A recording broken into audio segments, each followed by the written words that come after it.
Katanya Bapak ini ya bisa mengubah hati orang. Siapa yang bilang? Dari 10 orang yang tadinya mau saya ini, hanya tinggal 1 yang menurut saya masih bermasalah setelah Bapak coaching. 9-nya ada perubahan. Dalam setiap aktivitas coaching itu, saya bisa ketemu calon makmu, saya bisa ketemu orang-orang yang membutuhkan pencerahan Islam.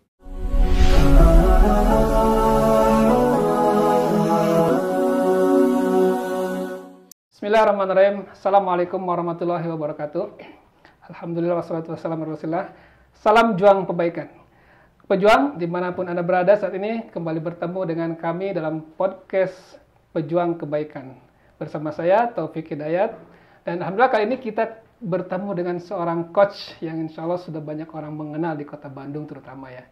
Beliau adalah Coach Bambang. Selamat pagi Pak Bambang. Assalamualaikum warahmatullahi wabarakatuh. Waalaikumsalam warahmatullahi wabarakatuh. Terima kasih sudah mengundang. Alhamdulillah bisa ketemu ya Ustaz ya. Setelah sekian lama kita kontak dan alhamdulillah bisa ketemu di hari ini ya. Alhamdulillah. Alhamdulillah. Beliau ini sudah banyak kesibukannya dan selama saat ini yang saya tahu beliau lagi coaching di sebuah perusahaan non-profit yaitu yang terkait dengan zakat, pengelolaan zakat. Luar biasa ya. Jadi beliau benar-benar memberikan manfaatnya untuk kita semua. Sebagaimana tema kita nih, kita kan berharap para pejuang-pejuang kebaikan yang kita angkat ya dan ingin menjadi inspirator ya untuk teman-teman kita agar tetap berjuang dalam kebaikan ya. Nah ini alhamdulillah.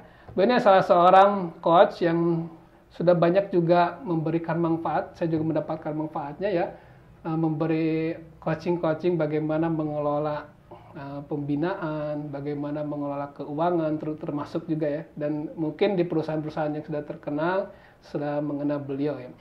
Ya kita langsung aja tanya beliau ya, bagaimana perjuangan saat ini ya, yang selama ini antum berjuang dalam dunia pembinaan, baik itu pembinaan pribadi, begitu pembinaan perusahaan ya, karena yang saya tahu selama ini juga antum sosial ya, berkegiatan dakwah sosial ya, di mana membina teman-teman anak muda yang lagi bersemangat belajar agama nih dan sudah banyak jadwalnya, makanya agak susah juga mengatakan tuh.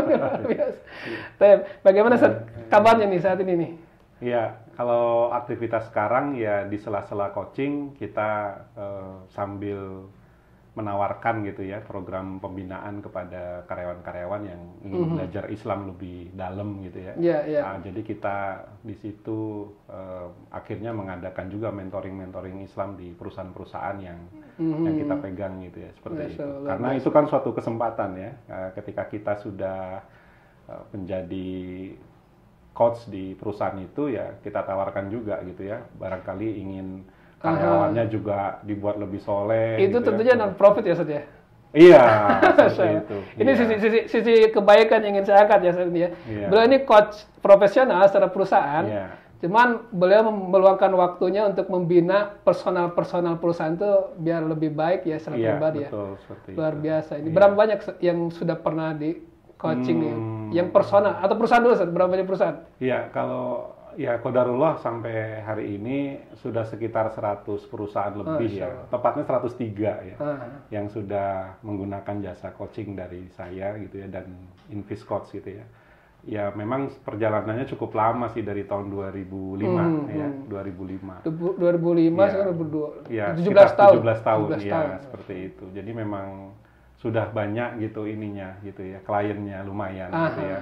Meskipun ya tidak semuanya masih kontak sampai sekarang, tapi ya secara umum secara sebagian besar sih masih ada hubungannya seperti itu. Dan itu setiap perusahaan yang didatangin, bagaimana cara bisa anggota karyawan itu mau ya, karena mereka yang menawarkan ya untuk pembinaan. Iya, seperti itu. Ya jadi memang ketika kita melaksanakan program coaching gitu ya, biasanya kan program coaching kita difokuskan pada pengembangan kinerja dari setiap karyawan dan juga pengembangan kepemimpinan. Jadi para manajer juga kan itu menjadi fokus dari program coaching kita. Nah seperti itu. Jadi ya ketika itu udah berjalan, biasanya proyeknya kontraknya 3 sampai 6 bulan atau ada juga yang sampai 1 tahun. Nah di tengah perjalanan itu kan banyak dong diskusi-diskusi ya kan dengan mereka. Ya sampai akhirnya ya nggak semua gitu ya. Jadi ada beberapa yang akhirnya minta belajar mengaji, ingin mendapatkan materi keislaman. Nah dari situ nanti nempel gitu ya sama kita. Luar biasa ya. Jadi ya ada yang bersama saya sekarang udah 12 tahun, ada yang sudah ya paling lama itu kayaknya. Oh ini bikin anak orang HR di perusahaan nih kayaknya nih. Orang tidak perlu membina. Kan biasanya ke perusahaan yang saya tahu ya, biasanya mereka cari training untuk fundamental leadership itu dan bayarnya besar-besar. Ini dengan antum bisa dengan gratisnya membina. Sebenarnya gini ya, semua dari kita ini kan punya link ya ke lingkungan atau environment kita masing-masing. Cuman kadang-kadang ketika kita melihat orang di sekeliling kita itu, kita biarkan gitu ya. Kita tidak berdakwah kepada mereka, kita tidak mengenalkan Islam secara lebih mendalam pada mereka. Jadi sebetulnya kita ini punya resources, sumber daya yang banyak kan di sekeliling kita. Ya, jadi kalau saya enggak gitu, saya menangkap itu sebagai suatu kesempatan untuk berdakwah gitu kan. Karena saya meyakini bahwa apa ya, kalau kita memang betul-betul cinta kepada Rasulullah SAW, berarti kita harus mengikuti apa nih yang menjadi prioritas beliau dalam kehidupannya. Kalau kita menelusuri kan nggak ada lain adalah dakwah. Ya kan. Artinya hal yang paling menarik ya sebetulnya di dalam kehidupan kita sebagai seorang Muslim itu ya kalau kita terjun di dalam dakwah gitu kan. Ini yang unik ya, para pejuang. Jadi beliau ini kadang orang bilang sebagai coach, tapi kadang juga ustadz. Karena dua sisi ya, yang satu ke profesional perusahaan, membina perusahaan, dan satu ke profesional membina generasi muda ya. Ini yang mungkin jarang dimiliki coach yang kita tahu ya, dan luar biasa di pribadi antum ini tergabung. Ini masya Allah. Dari sekian banyak perusahaan itu yang punya karyawan, itu tentunya ada orang-orang yang potensial ya secara itu pernah ada pengalaman nggak bagaimana mereka yang asalnya kalau dibilang di perusahaan ini berandalan banget tiba-tiba jadi orang yang positif dan mengangkat nilai perusahaan itu ada cerita nggak San? Iya, jadi bahkan ada yang sampai gitu dalam program coaching saya itu direktur tuh mengatakan begini gitu. Pak, ini ada orang yang harus Bapak coaching gitu ya, jumlahnya ada 20. Harus Bapak ketahui dari 20 ini ada 10 yang sebetulnya mau saya PHK. Gitu ya. Tapi saya nggak akan kasih tahu Bapak yang mana yang akan saya PHK. Tolong aja di coaching, dibina selama sekian bulan gitu kan. Berarti sudah buruk kinerjanya gitu ya? Sudah dianggap ini tidak bisa dipercaya. Orang-orang ini nggak bisa dipercaya. Ya. Akhirnya saya coaching 3-6 bulan ya saya meyakini bahwa sebetulnya memang hidayah itu kan dari Allah ya. Kalau sehebat apapun seorang coach atau seorang ustadz gitu ya memberikan insight kepada peserta-peserta ya kalau Allah nggak ngasih hidayah juga kan. Betul. Ya kadang-kadang di akhir masa project itu alhamdulillah nih Pak, dari 10 orang yang tadinya mau saya ini hanya tinggal 1 yang menurut saya masih bermasalah setelah Bapak coaching. 9-nya ada perubahan. Terima kasih banyak Pak Bambang. Nah, kira-kira seperti itu gitu ya. Jadi, luar biasa, ya. Jadi dari situ nanti biasanya orang-orang itu di luar program coaching, nah itu kan ada obrolan-obrolan informal gitu ya. Dan akhirnya ujung-ujungnya ya pasti saya akan menawarkan Islam sebagai integrated solution bagi kehidupan mereka. Gitu ya. Pembinaan yang terbaik ya. Ujung-ujungnya ya mereka akan mudah-mudahan nih bisa ketarik sama saya. Tapi seperti halnya kita ketahui ya, Ustaz Taufik ya, bahwa memang membina orang itu kan seperti menebar benih di ladang atau di kebun ya. Nggak semua jadi. Iya, nggak semua jadi. Di tengah jalan ada juga yang memutuskan untuk, Pak, saya rasa sudah cukup sampai di sini. Ya, jadi nggak semuanya masih bersama dengan saya sampai hari ini, gitu ya. Tapi banyak sih yang alhamdulillah gitu ya, mengalami perkembangan signifikan secara keislamannya. Alhamdulillah. Ya sebetulnya yang saya cari itu sih sebetulnya. Dalam setiap aktivitas coaching itu saya bisa ketemu calon mat'u, saya bisa ketemu orang-orang yang membutuhkan pencerahan Islam. Itu sebenarnya yang saya cari gitu. Jadi coaching itu bukan yang nomor 1 sebenarnya. Sebagai jalan sebenarnya. Jalan untuk pembinaan. Iya gitu kan. Ya saya malah ada juga mendengar seorang ustadz juga yang kisahnya ya. Waktu dia jualan coaching misalkan ya, jualan program training itu nggak ada yang mau beli gitu kan. Ya, tapi ketika dia menawarkan program dakwah gitu ya ke banyak pihak dan dia nggak peduli dengan project coachingnya, itu sama Allah SWT malah justru dikasih project-projectnya gitu kan.